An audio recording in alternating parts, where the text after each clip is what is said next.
દેવભૂમિ દ્વારકા જિલ્લો જ્યાં 7 ટાપુ પરથી સંપૂર્ણપણે દબાણો દૂર કરવામાં આવ્યા। દેવભૂમિ દ્વારકા જિલ્લાના દરિયાઈ વિસ્તારમાં કુલ 21 નિર્જન ટાપુ આવેલા છે, જેમાં પ્રવેશ પર પ્રતિબંધ છે। આ ટાપુઓ દેશની દરિયાઈ સુરક્ષા માટે ખૂબ જ મહત્વના છે।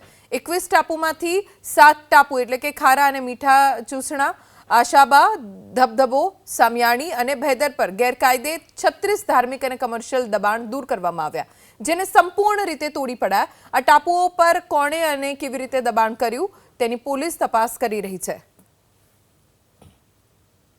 हमारा जिल्लाना दरियाई विस्तारमा 23 જેવી ટાપુઓ છે, જે પૈકી 21 નિર્જન છે અને અહીંયા કાયદેસર પ્રતિબંધ વર્જિત છે। તેમ છતાં અમારા 21 પૈકી 7 ટાપુઓ પર ઘણા નાના મોટા ધાર્મિક અને કમર્શિયલ બાંધકામ કરવામાં આવેલ હતું।